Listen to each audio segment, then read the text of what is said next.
As of now, ilang pong Chinese national ang questionable ang kanilang registration? 1,665.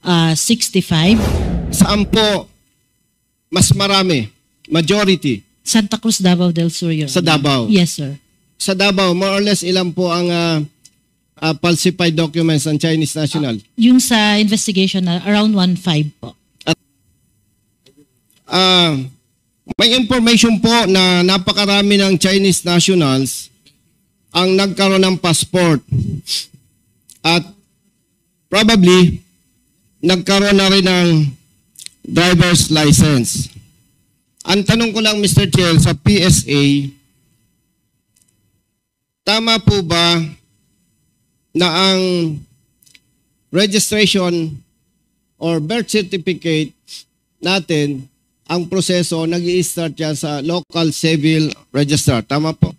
Good afternoon, Mr. Chair, Congressman Busito. Tama po, sir. Okay.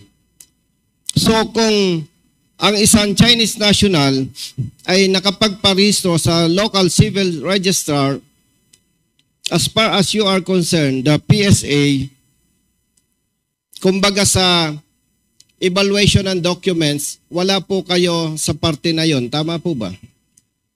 Under the current process, Congressman, yung delayed registration process ay tinatanggap ng ating mga civil registrar at sila po yung may mandato sa pagre-rehistro. And PSA acts as repository po ng mga dokumento. Lahat po ng dokumento.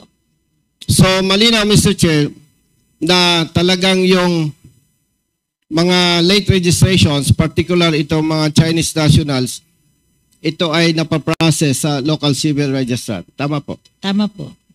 PSA, Mr. Chair, ilang hearings na po tayo dito. At ito po ay isa sa mga mainit na issue, itong late registration ng ibang Chinese nationals. May ginawa na po ba kayo sa parte ninyo? Or nag-conduct na po ba kayo ng investigation? Your Honor, in coordination po sa mga reports ng ating mga different agencies, kami po ay immediately nag-conduct ng investigations. And based po sa mga reports, we have 22 local civil registry offices, and out of this nakapag-complete na rin po kami of some of investigations. In fact po, Your Honor, yung aming pong position paper, we already have submitted yung mga na-block na records kasi meron na po kaming findings that these are falsified documents that undergone delayed registration. It's either wala po siyang supporting documents or no proof ng delayed registration. Kaya ongoing po yung the rest ay continue po ang pag-imbestiga ng aming ahensya and coordination po sa ating pong Office of the Solicitor General for the filing of the case of the cancellation once na identify na po natin na talagang falsified po itong mga delayed registrations na ito. Mr. Chair, matanong lang po natin ang PSA. Doon po sa ginawa ninyong investigations, ilang pong local civil register under ng local government units ang pinaniniwalaan nating sangkot dito sa issue na ito? Well, based po sa investigation, Your Honor, may mga findings yung aming Fraud Management Division na mga dun sa mga documents. So initially, and we already forwarded our recommendation sa ating po mga local chief executives para po ma-filean ng kaso yung mga involved na personnel for the preparation hanggang buo doon sa registration process ng ating delayed registration ng birth. So ang nabanggit niyo po sa sampahan dapat ng kaso yung mga involved? Yes, Your Honor. Particular itong mga local civil registrar, tama po ba?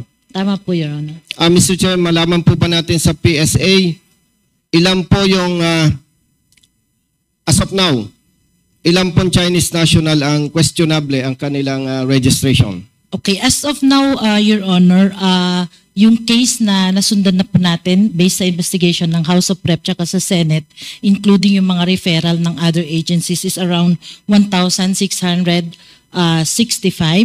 So we have just recently conducted also the recent fact-finding investigation in Santa Cruz, wherein almost 1.5 po dito yung mga falsified na documents. So ito po lahat Chinese national.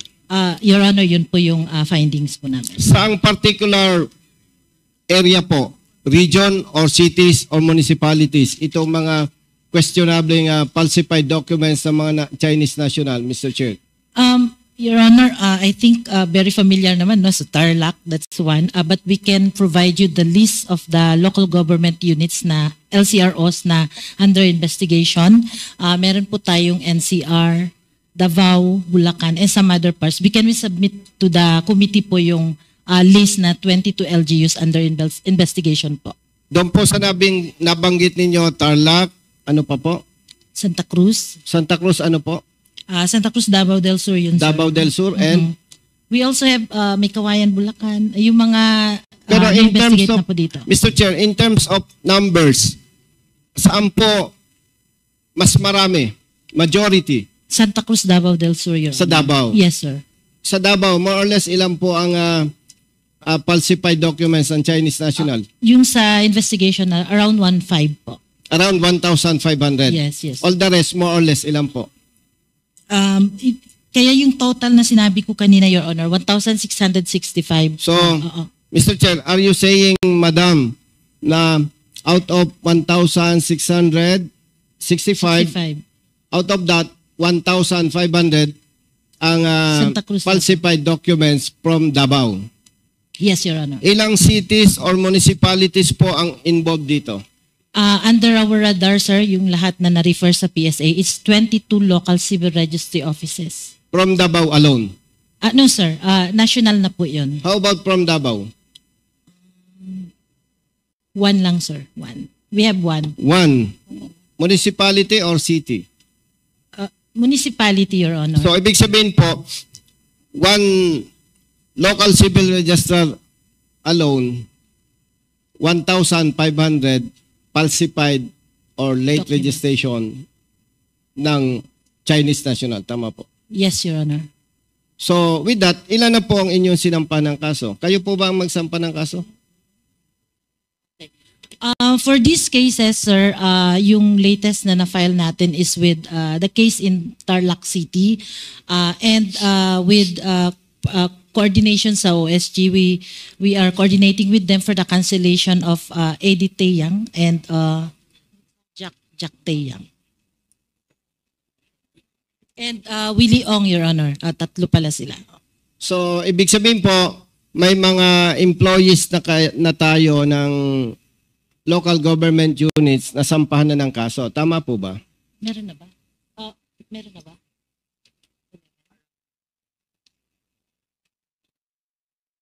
Sampahan na ng kaso. 13 cases. Your Honor, 13 cases have been filed involving personnel. Last question, Congressman Busita. Yes, thank you, Mr. Chair. Mr. Chair, natanong ko lang po ito sa PSA kasi po, isang malaking factor para lumaki itong illegal pogos o itong mga illegalista na ang kanila pong ginagamit itong local civil registrar. Why, Mr. Chair? Kapag nakapagparehistro ka, magkakaroon ka na ng birth certificate from PSA. Pwede ka nang makakuha. At kung may birth certificate ka, pwede ka nang magkaroon ng driver's license from LTO. At kung may lisensya ka na, magagamit mo na yung birth certificate from PSA, magagamit mo yung driver's license as government valid ID para makakuha po tayo ng passport, Mr. Chair. So with that, kung mapigilan po natin itong illegal na ginagawa ng ibang lokal na pamahalaan sa pamamagitan ng local civil registrar, I think malaking tulong po ito, Mr. Chair, para mapigilan po natin itong paglobo ng ibang mga nasyonal na nasasangkot sa mga illegal o sa mga krimen na nagagawa dito sa ating bansa. Yan lamang po, Mr. Chair. Maraming salamat.